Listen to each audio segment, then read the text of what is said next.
reason for me saying that is the fact that A, it's possibly the comp of the meta so far that for most teams, especially across Overwatch League, this is the go-to. Secondly, on Control, this is definitely that go-to comp. And thirdly, it's the closest thing in terms of playstyle to traditional 3-3 GOATs, which Global Esports played a lot of. It's unsurprising that we're seeing Talon roll out on it. Global Esports are opting to match. You make a valid point about that. This is also comfortable territory for Talon. There's some early freezes here.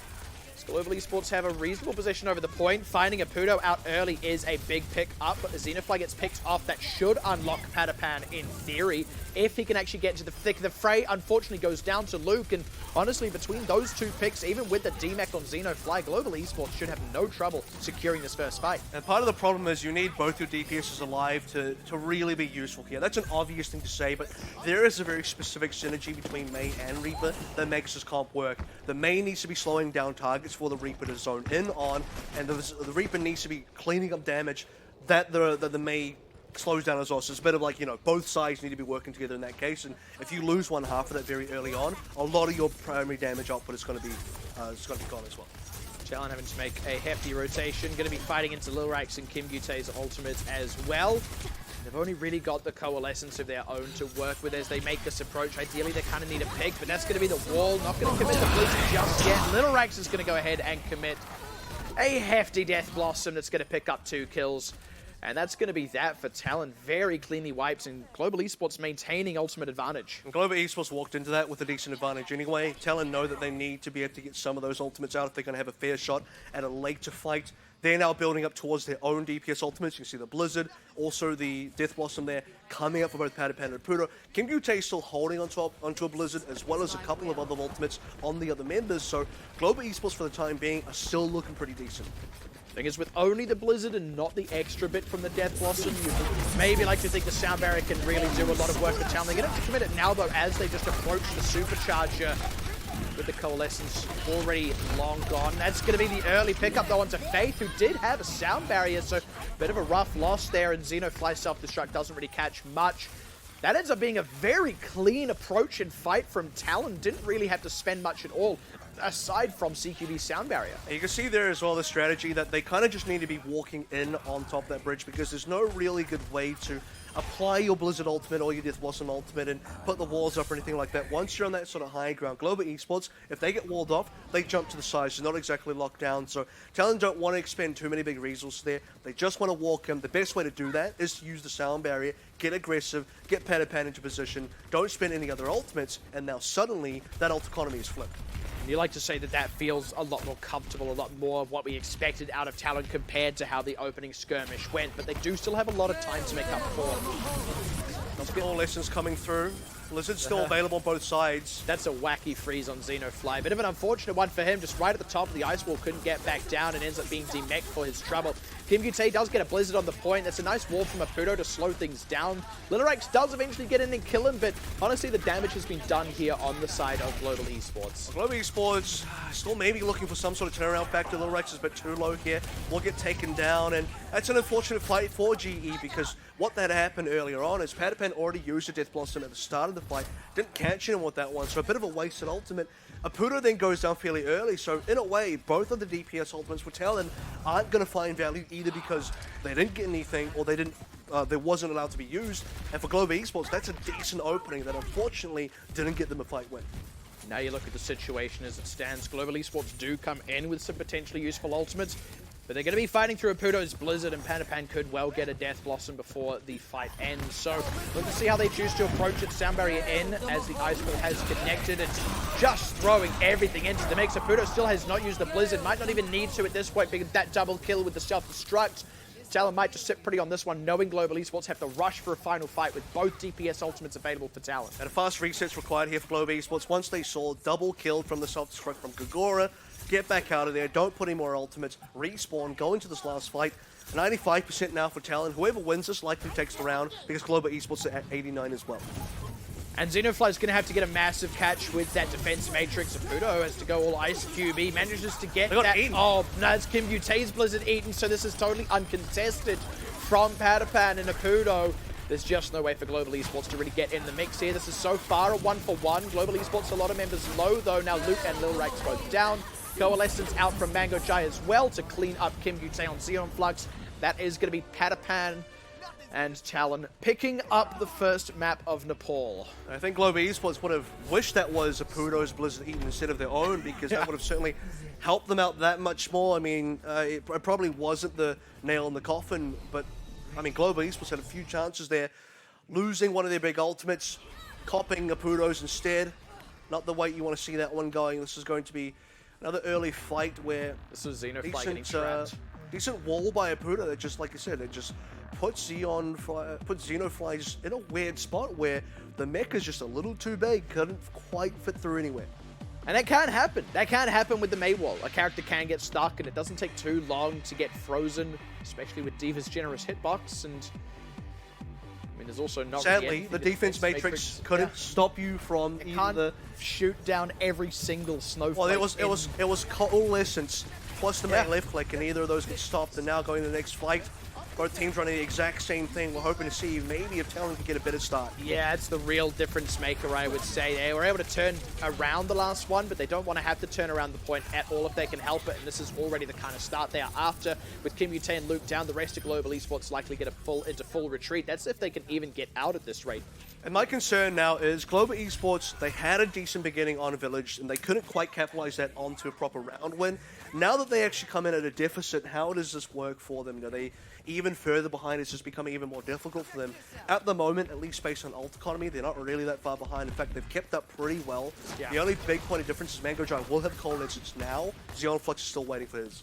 But to be honest, a good tempo Coalescence from Mango Jai could be enough. Xeon Flux will probably have his up, though, to match. Mango Jai going to go ahead and commit it quickly. Nice wall from the Mei. It's both teams just kind of shooting beams at each other for now. It's like an episode of Dragon Ball Z. Talon now slightly lower off the back of this, though, so Global Esports may be looking to take some space as the next few ultimates do come online. Supercharges for both teams. Bit of a slow approach, but Global Esports have managed to make some good space for themselves. The Supercharger at least went down from Muse before he died, but not really going to do enough to stop Global Esports. So we wondered if they were going to be able to grab the point with the poorer first fight, and it seems they're going to have no trouble. That's 3 kills on the Death Blossom, and both pieces of equipment dropped down as well. He took those down. In fact, no, one of them might have been the mech. So that's a lot of kills for Little Ranks walking through. And for Global Esports, again, having the better damage output, they got the better trade in terms of both Coalescences coming down. They got the better trade in terms of both Superchargers coming down. And then they walked in Death Blossom before Patapan had his ready, and that gave them a nice fight win. That's a really rough cop lost there. Losing faith. You saw Global Esports were trying to set up a bit of a trap for Talon, but Talon ended up not really walking into it at all, and it was actually Global Esports a bit more scattered, and now Talon just on the point with a lot to bring to bear, and also just getting far more value out of their ultimates. Late sound barrier from Faithy as he re-enters, but it might just pay off. Little Rex has got a couple of kills, and Patapan's Death Blossom gets mostly blocked out by the defense matrix. Does find Luke now. Global Esports have decided they are all in here. They're committing to the nail. The question is, will they be able to actually get the kills to back it up? Both teams running more or less even now in the fight, but Global Esports are having to give up ground. They do have the point, though, so they're ticking up percentage points while this is all happening. Even if they do eventually lose, they're going to just sneak ahead ever so slightly, and now, well, final few members are trying to stagger this one through, but the point will go over. There was maybe a window there where Lil Rex could have used a Death Blossom, but they just couldn't quite find the setup for it for him to actually get into the fight, but being able to push that up to 61% is decent. Talon are just matching that now, but Global Esports will be able to come back into this next fight not too far behind the 8 ball. So far, both these rounds have kind of been down a few inches here. You can see that, you know, percentage-wise, even on Village, we were into the 90s basically for both sides. Global Esports, okay, 89, it's close enough. Going to this one as well, I think Global Esports have a good chance of swapping this one in terms of flipping the cap back over, and both teams could realistically be sitting at 99. Do need to see them pick up the pace of play, though, here. If this is a slow fight and then a lost fight for Global Esports, then we're already at 99% for Talon. In fact, already at 90% for them now. And Talon have more ultimates to bring down this fight, but that's a big early pick that also nullifies that Death Blossom. Lil Rex only getting the Supercharger with his own, though. Bit of a tough break. Self-destruct once again from Gagora is going to pick up a critical kill in the fight. This one, though, still running a little bit more even, but with that Blizzard out from Apudo, they've just got a bit more of kill pressure right this moment. Xenofly will be able to self-destruct here to preserve the mech, maybe even pick up some kills. Will not be able to re-mech. That is a really clutch pickup from Patapan, and off the back of that, plus Saputo finding out Xeon Flux, it looks like Global Esports just have nothing left in the tank. Nepal going to go the way of Talon. A couple of clutch individual plays there coming through. You saw Gagora taking that self-destruct kill onto Lil Rex, who just recently shut down Patapan mid-death bottom. That's a huge takedown on a target, a key target, main damage dealer, no ultimate as well. In fact, in terms of shutting down an ultimate, stopping that one coming through, you get to then use your own Death Blossom, not really picking up too much there, which is a bit of a problem. You don't get enough value on your own ultimate, you go down very quickly to a self-destruct, and then the reinforcements start coming through. You see by the time that we get towards the end of the fight, Patapan's already back in the mix. He's now shutting down other members, preventing Xenofly from remaking, all of that kind of goodness. And Talon just have the feet on the point, they have the members on the point, and they have what it takes to take down Nepal.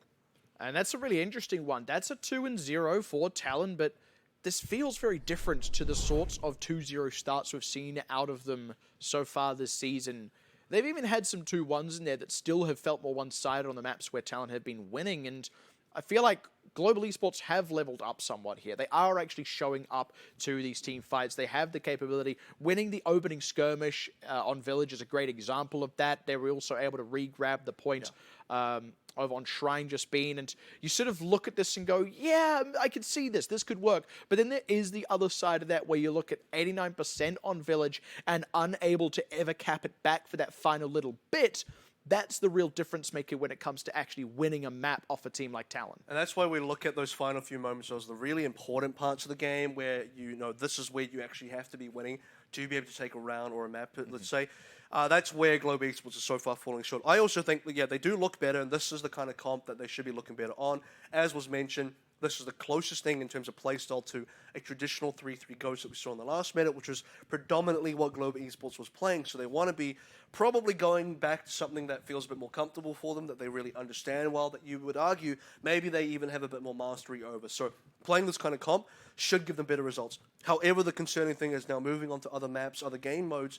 How does that work for them? Because while Reaper May is great, I don't know you're going to see this in every single map. Yeah. Certainly on escort maps, I don't think that's the case. Hybrids, maybe not. Assaults, you might still see it. But you're in a space now where you have certain players like Faith who want to be playing Lucio. You're going to be playing the Batiste on those other maps. How's that going to look? We kind of know how that's going to look, but it's not his Lucio. It's not Goat's style of gameplay anymore. It changes quite rapidly for Global Esports once we move out from here. And to speak to Faith specifically, rather, even where the Batiste is like perfectly adequate, there is also just kind of this feeling of trade-off where it's like he is such a significant Lucio player, certainly a Lucio player that makes his presence felt, and in the more Goats-dominated part of the season was a key component actually in setting up fights, setting up picks for his team. You really do feel the lack of having him on the Lucio when he's playing basically anything else. It's not necessarily a question of hero pool. It's more a question of like, yeah, it's fine, but it's just not as good as what he can do on this other pick. And that's when you have to start making comparisons. Let's use snipers as the discussion point here, because Kim Yute on Widow, okay, that exists, but I don't know if that takes down Patapan's Widow. We've had some close calls versus Patapan's Widow. So that was Nova MS. That was Yon1. That was a different match entirely. That wasn't even the semi-final that Nova played against Talon. So that's still,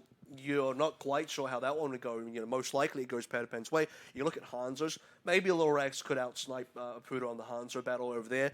You look at some of the other roles, you start looking at CQB and Faith as, the talking points for the main supports here. Yeah, CQB is more known for his Lucio as well, so at best, maybe Faith and CQB kind of go even on that particular role, and that looks okay.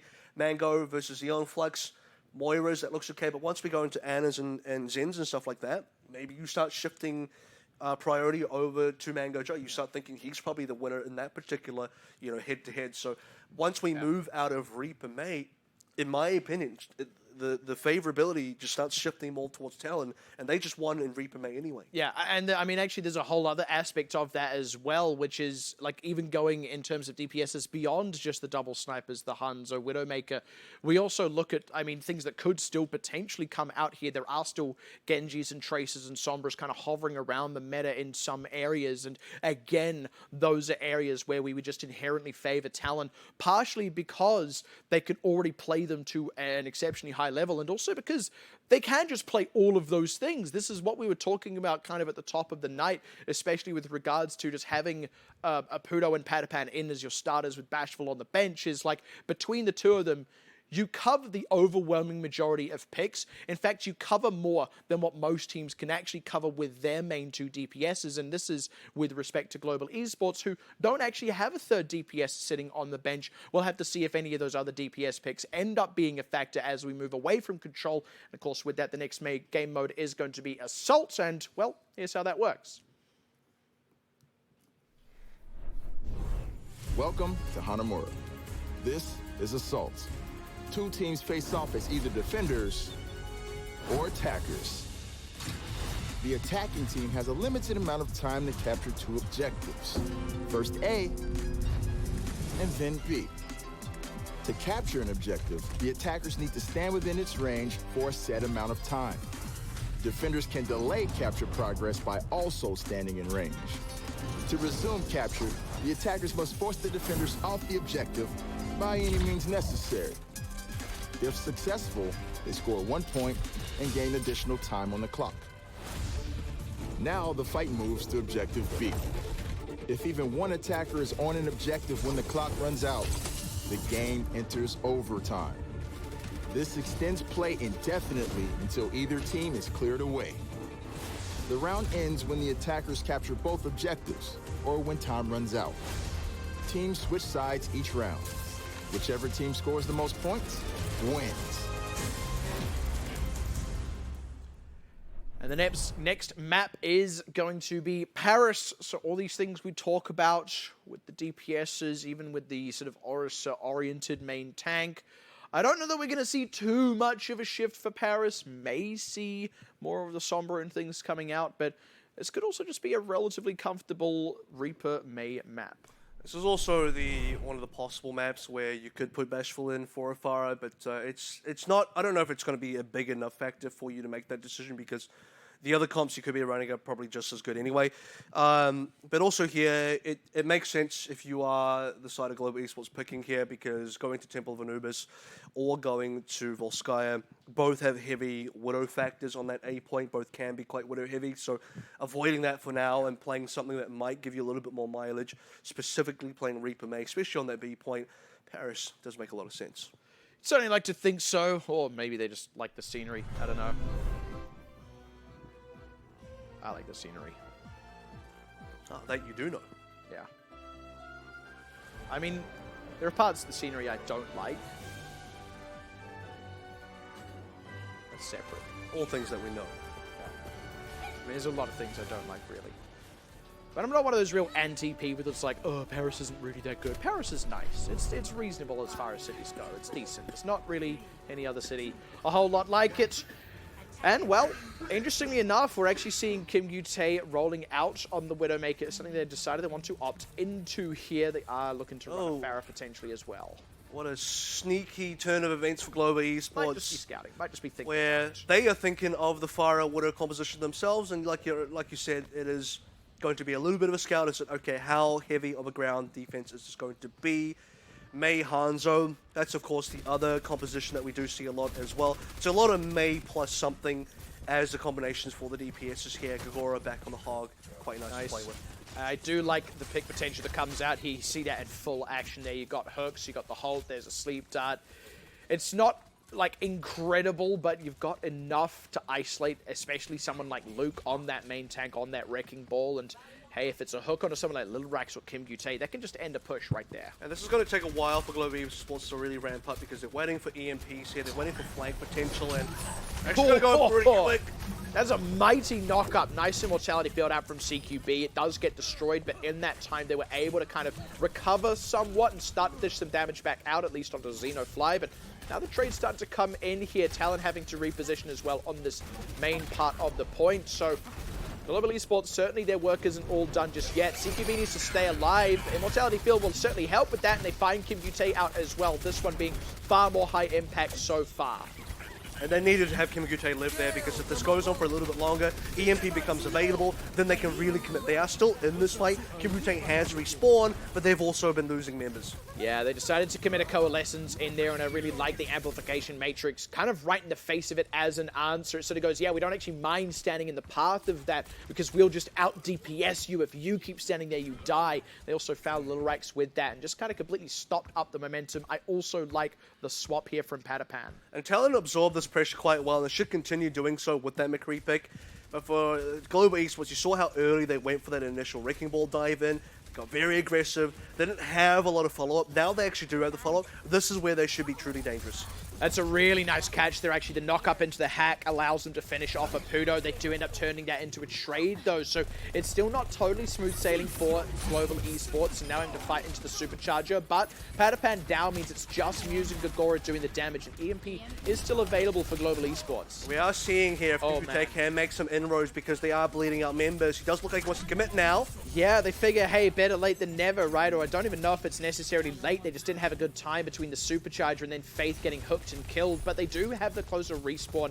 I respect that they are leaning into that. Nice pulse bomb just to harrow Talon getting back out to this point. They're going to commit to it now with really everything they've got. The Supercharger, the whole hog, the Amplification Matrix. They do find loot for their trouble. Faith needs to commit the sound barrier. He can't. He's frozen up. Another massive pick off. And it feels like Global Esports just can't quite get everything out at the right times. Talon have disrupted every part of their game plan. And that would have been the perfect time to get a sound barrier off as well. It's now been twice that, unfortunately, you probably would like to see a sound barrier being used. Faith goes down just at the wrong time for his team.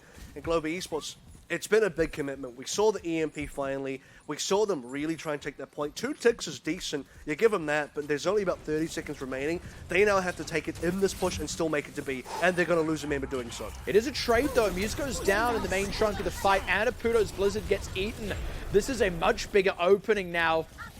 Luke getting picked off, though, so it's still a little bit awkward, and Kim Gute was slipped off to the side. That's given Talon a lot of breathing room, and they have used that room to great effect. This whole hog especially, they've been able to force Lyrax out of the fight. Still isn't even healed fully back up, and now time is running very short. Yeah, we got a couple seconds left. EMP hits all 6, but they've lost so many members. Global Esports, where are the fellas? Yeah, Lyrax was still just trying to get himself collected, I suppose, off to the side of the fight, only just coming back in to find Patapan before eating a hook and a headshot from Gagora, and it looks like it's all over, but the crying here for Global Esports, and that's such a shame. They did have a very successful push earlier, and Talon just barely managed to stop the game plan short. In the end, Global Esports aren't even going to cap A.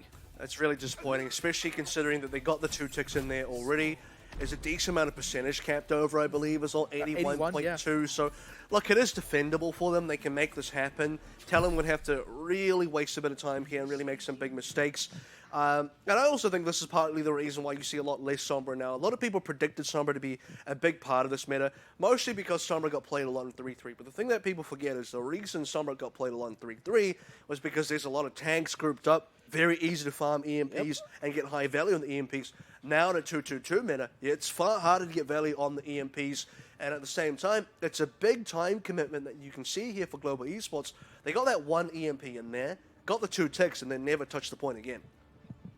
And I mean, there's even a factor, something we used to talk about way back when, where with Reaper in the meta right now, Reaper is one of those DPSs that just isn't hit as hard by the EMP. Yeah, you can't. We didn't even see a Reaper here. That's the thing.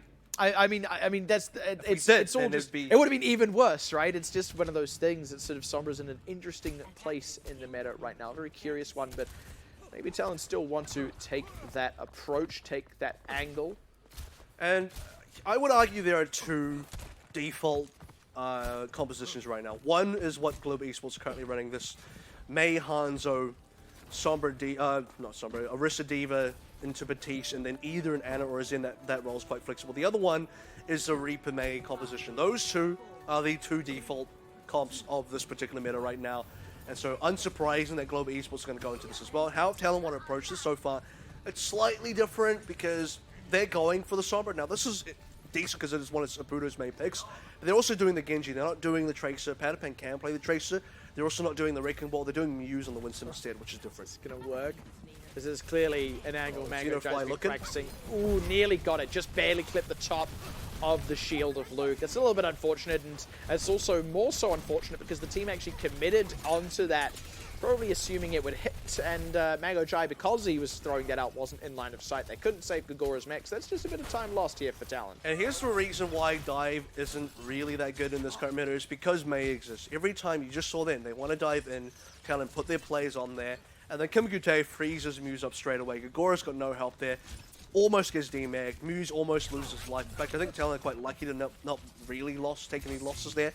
And it's going to be tough. It's going to be tough for them to really go in if Kim Gute's on his game. They also can't commit a Nano Blade, so they kind of just chuck the Nano Boost onto Muse, maybe try and make something work here. The Bio Grenade does find Luke. They're trying to get the damage in. They get the finish off. That's big, and now they just commit all in here. Faith was hacked for a chunk of that as well.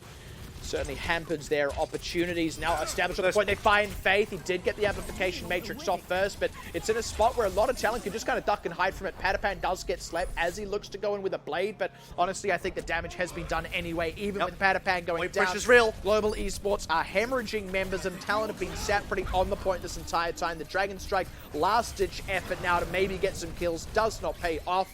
And that ends up being it for Talon. Second push is the one that gets them through, and now 2-0 up in this grand final already. They even had the insurance policy of the extra Dragon Blade should they need it, but you can see what happens straight away. They get that one pick onto Luke over there, and then with the main tank down, two things happen. One is you now don't have as much pressure on the point due to the fact that you don't have your main tank being able to just go and step on it. Secondly, you're now hiding in the room while Talon's rotated onto the point itself. That means with the objective pressure being there, you're now kind of forced to contest that. You're the But attacker, you've lost your best contesting hero, and you're already stuck. You're now playing into Talon, who are defending this point now as they're capping it, and it's just all hard for Global Esports from then onwards. It's just very difficult to reapproach, and they start losing a lot of members as they feed themselves into EMPs and whatnot. I mean, you hate to see it, or if you're a Talon fan, I suppose you love to see it, and I imagine the Talon fans would be about rejoicing right now. Talon are already off to an incredibly strong start here, and I do genuinely think there is a world where at this rate, they're only looking better from map to map. This could end up just being a 4-0 grand final. So I'll tell you what, if that ends up being the case, they're going to be kicking themselves that they dropped just that one map in the regular season. One map off of a absolute perfect season. Not just perfect regular season, but even the playoffs as well. It would be absolutely phenomenal. But look, you still come close. You still take the accomplishment. I do also want to say for Global Esports on Paris specifically, if they made it to be, we could have seen a different game. I don't know that Talon necessarily still ends up losing Paris instead of winning it, but it would have been tough. It might have gone to a time bank. You know, things could have definitely gone differently there as well. Yeah. B is where I would have favored Global Esports a lot more, compositionally wise, style wise, but we never made it there. We stayed in Talon territory, which is the A point of the map, which is where their hero picks, their style, their comps are going to work better. Yeah. And it did, both on offense and defense. The good news, I suppose, for Global Esports is once again they get to pick the next map. But the bad news is, I mean, of the assault maps they could have picked, Paris was definitely the most suitable for them, and even then, they still couldn't actually come out on top of that. We even made a similar comment with regards to Control, where you're inherently playing what feels like it should be Global Esports' best team comp, and Talon still outclassed them on that as well. On the whole, I feel like we're already shaping up to kind of what we expected, where at the end of the day, Talon are still ahead and shoulders above the rest. Global Esports still have not quite caught up, close as they may have gotten. And well, they do have a break now. They've got 10 minutes to turn it back around, and we'll see if they're able to do that when we come back from this break, so don't go anywhere.